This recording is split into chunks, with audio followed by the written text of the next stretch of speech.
ፒቱፒ ትሬድ ስናደርግ ብዙዎቻችን የማናስተውላቸው ነገር ግን ዋጋ የሚያስከፍሉን ቀላል ስህተቶች አሉ። ቀላል የሚመስሉ ስህተቶች አሉ። ዛሬ እነዚህ ስህተቶችን እያንዳንዳቸውን እናያለን።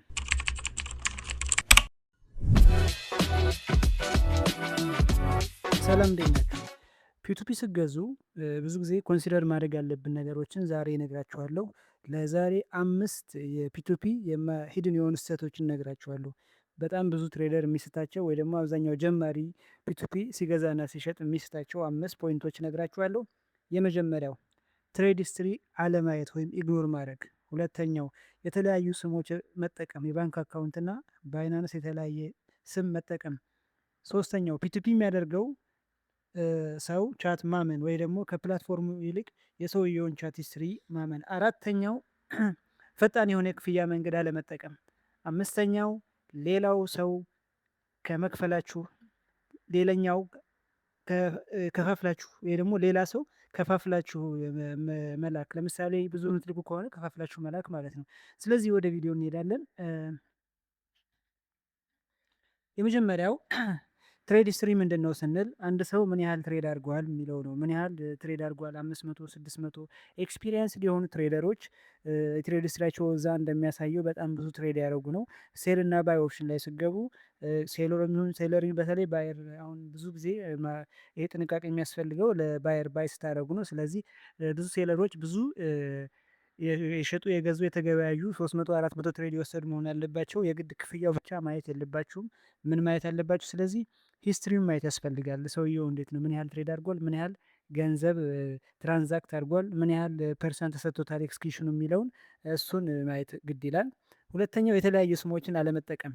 ብዙ ሰው የተለያዩ ስሞች ሊጠቀም ይችላል። ለምሳሌ ባይናንስ አካውንቱ የኔ ሆኖ ትራንስፈር ማድረግለት ጓደኛዬ ከሆነ ይሄ በጣም አስቸጋሪ ሊሆን ይችላል ማለት ነው። ምክንያቱም ሴለሩ ካስተዋለው የምሽጥ ላይ ሰው ካስተዋለው የገባበት ስም በሌላ እንደሆነ ካወቀ አልደረሰኝም ብሎ ሪፖርት ሊያደርግ ይችላል። ስለዚህ እናንተ ደግሞ ስክሪንሻት ለባይናንስ ወይ ደግሞ ለዛው አፕል ስታቀርቡ በእናንተ ስም አይደለም ልትባሉና ልትጉላሉ ትችላላችሁ። ስለዚህ ይሄ መሆን ያለበት ተመሳሳይ ስም ባይናንሳችሁ፣ ኤክሜክሳችሁ፣ ኦኬክስ ማንኛውም ኤክስቼንጅ ስማችሁና ባንክ አካውንታችሁ ተመሳሳይ መሆን አለበት ማለት ነው። ሶስተኛ ፒቱፒ የሚያደርገው ሰው ቻት ማመን የለብንም።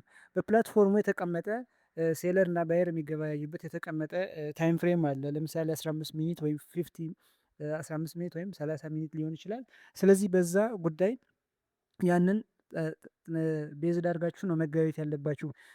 ሴለሩ ወይም ሻጩ ወይም እናንተ በዚህ መንገድ ካልጨረሳችሁ እንደገና ወይ ኤክስተንድ ማድረግ እንጂ ቆይ ጠብቀኝ ምናምን እልክልሃለሁ የሚባል ነገር ሴለሩ ሌላ መንገድ እየፈለገ ወይም እናንተን እስካም ሊያደርጋችሁ ወይ ደግሞ የሚያመልጥበት መንገድ እየፈለገ ሊሆን ስለሚችል እናንተ የተሰጠው ደቂቃ እስካላለቀ ድረስ መታገስ የለባችሁም ማለት ነው።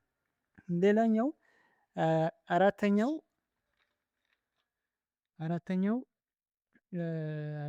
ከነዚህ ምክንያቶች መካከል ፈጣን የሆነ የክፍያ መንገድ አለመጠቀም። ለምን?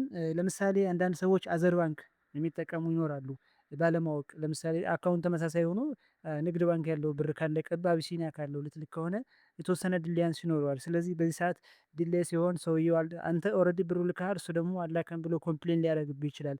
ስለዚህ እዚህ ላይ ብርህም ከፍለህ ዩኤስዲቲም ሳታገኝ በጣም ችግር ውስጥ ልትወድቅ ትችላለህ ማለት ነው። ወይ ደግሞ ብታገኘውም ዩኤስዲቲ ብትቀበልም ከብዙ አፒል በኋላ ከብዙ ጭቅጭቅ በኋላ ነው። ስለዚህ እንደዛ ከሚሆን ተመሳሳይ ባንክ መጠቀም ወይ ደግሞ ፈጣን የሆነ የኢንተርኔት ወይም ሞባይል ባንኪንግ ያለበት። ለምሳሌ አንዳንድ ጊዜ ሞባይል ባንኮቻችን ቴክስት የማይልኩ የሚዘገዩበት ጊዜ አለ፣ ወይ ቶሎ ሂሳቡ የማይደመር ጊዜ አለ። ስለዚህ እናንተ ልካችሁ ወደ ሰውየው አካውንት ገብቶ ቴክስት ካልገባለት ላያምን ስለሚችል በተለይ ብዙ ትራንዛክት የሚያደርግ ከሆነ ያለውን ገንዘብ እንኳን ማያውቀው ከሆነ ስለዚህ ቴክስት የሚጠብቅ ከሆነ በዛ ቴክስት አክቲቭ ባልሆነበት ሰዓት እንደዚህ የኮኔክሽን ችግር ያለበት ሰዓት ወይ ደግሞ በጣም ትራፊኩ የሞባይል ባንኪንግ ትራፊክ የተጨናነቀበት ሰዓት ትሬድ አታድርጉ ማለት ነው። ሌላው ከፋፍላችሁ ገንዘብ መላክ ነው። ከፋፍላችሁ ለምሳሌ 1,000 ዩኤስዲ ልገዙ አስባችሁ ከሆነ የ300 የ200 እያደረጋችሁ በተለያየ ጊዜ ከፋፍላችሁ የምትልኩ ከሆነ በተለይ ይሄ ገዢዎች ነው፣ ዩኤስዲቲ የምትገዙ ሰዎች ነው። ለሴለር እንደዚህ የምታደርጉ ከሆነ የእናንተ ፕሮፋይል ሊበላሽ ይችላል ማለት ነው። ምክንያቱም ሴለሩ ቶሎ እንድትልኩለት ይፈልጋል። እናንተ ደግሞ ቶሎ ካላካችሁለት ምን ይሆናል ማለት ነው?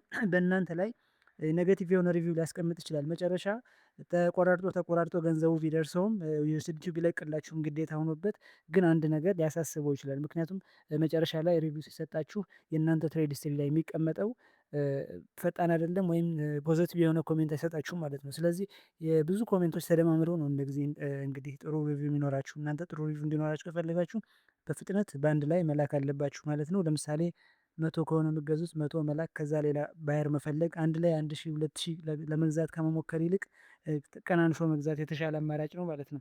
ስለዚህ ለዛሬ የነበረኝ ቪዲዮ ይመስል ነበር። ላይክ ሼር ሰብስክራይብ አድርጉ።